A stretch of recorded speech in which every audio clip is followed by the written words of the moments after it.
kecil atau Inggrisnya cluster atau island. Jadi cluster ini dinamakan kelompok kecil. Terus kenapa saya tulis island? Karena ini ya, desain saya berbentuk seperti ini. Nah, jadi kenapa berbentuk island? Jadi kayak pulau gitu, pulau yang dihuni oleh beberapa orang. Nah, jadi di sini saya anggap ada 5 pulau. 5 pulau yang saya kasih nama A, B, C, D, dan E. Di mana pulau itu mejanya berbentuk huruf U, tapi berbentuk persegi gitu kan. Nah, dikelompokkan dalam bentuk persegi. Di mana di depan ini ada meja guru. Meja guru di sini papan tulis. 2 di depan meja guru tadi dan 3-nya di belakang. Lalu adapun desain kelompok kecil ini ada 25 siswa yang sudah saya atur tadi, dibagi menjadi 5 kelompok dan 5 orang. Jumlahnya 25 siswa.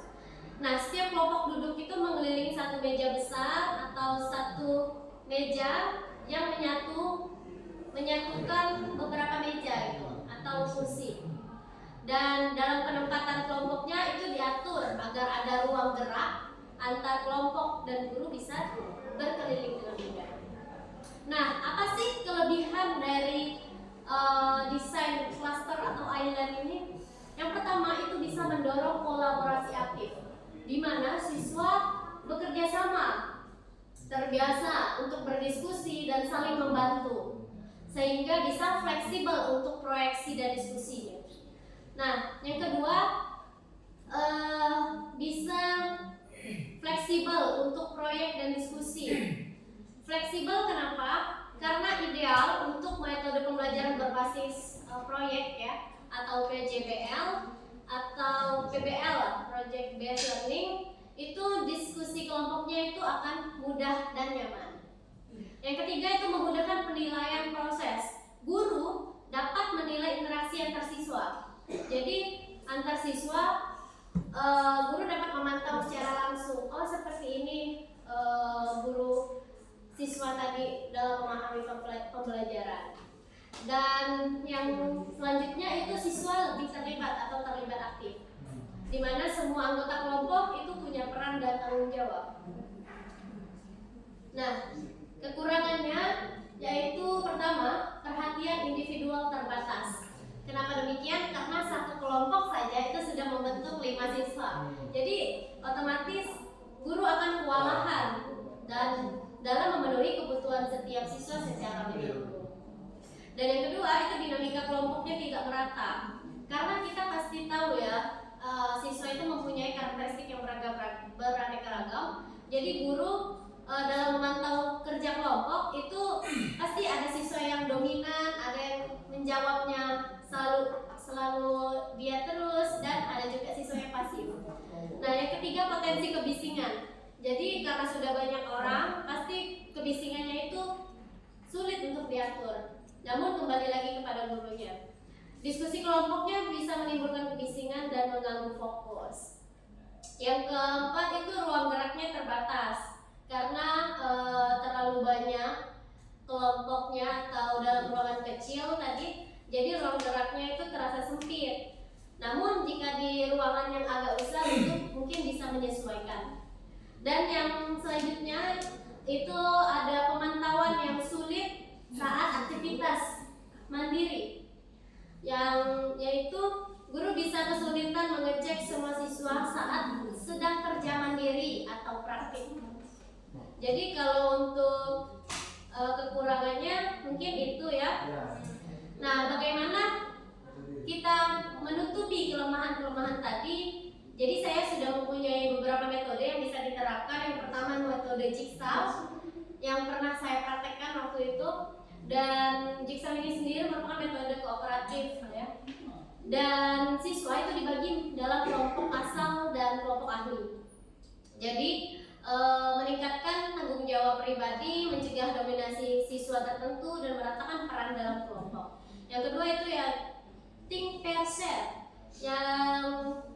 yang memberikan siswa untuk bisa berpikir kreatif ya, berpikir kritis, lalu diskusi dengan pasangan dan berbagi ke kelas.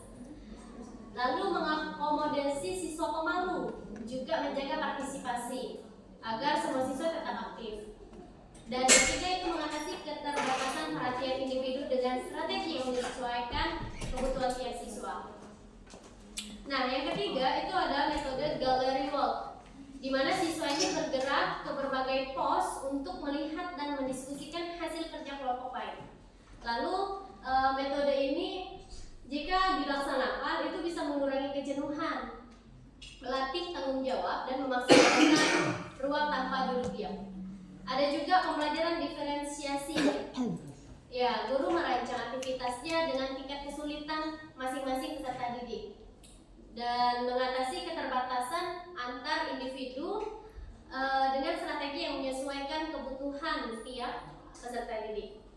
Dan yang terakhir ada rotasi stasiun atau station rotation, di mana siswa ini berpindah antar pos belajar, dengan membaca eksperimen, diskusi, dan digital, dengan mengatur ruang gerak, menjaga keterlibatan aktif, dan mengurangi kebisingan.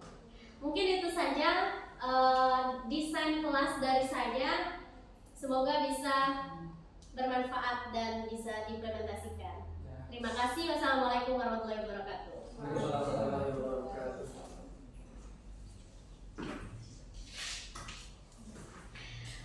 Lanjut penutupan.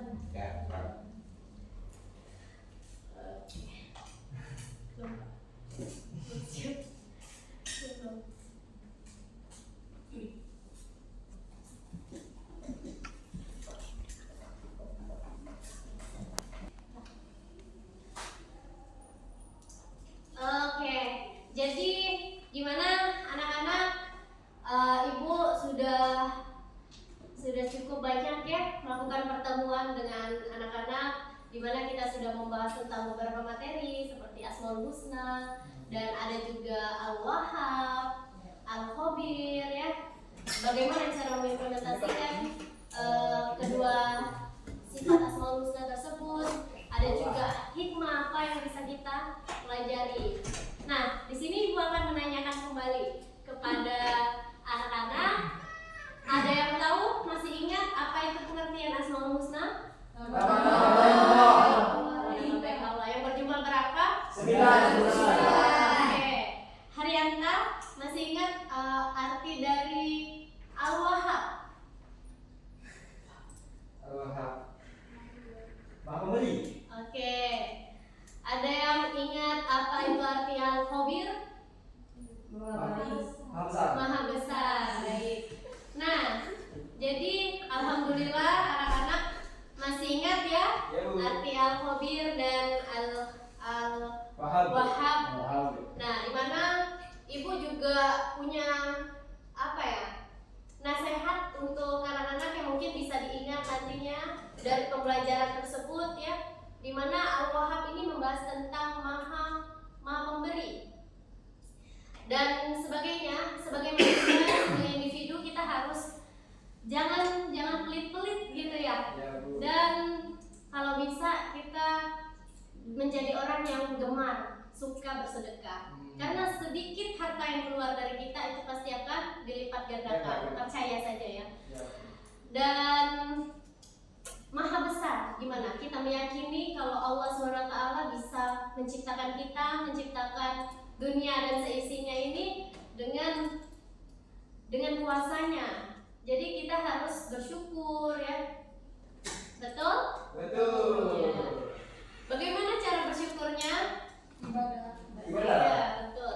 Dengan beribadah, dengan selalu mengingatnya, menjauhi larangannya, dengan belajar yang giat ya. Oke, baik. Lalu Ibu juga ke depan Ibu akan memberikan tugas kepada anak-anak terkait dengan bagaimana sholat ya. Jadi materi Ibu selanjutnya itu tentang sholat. Lalu Ibu akan menjelaskan kembali tentang apa itu sholat, macam sholat, hukum sholat, dan lain sebagainya.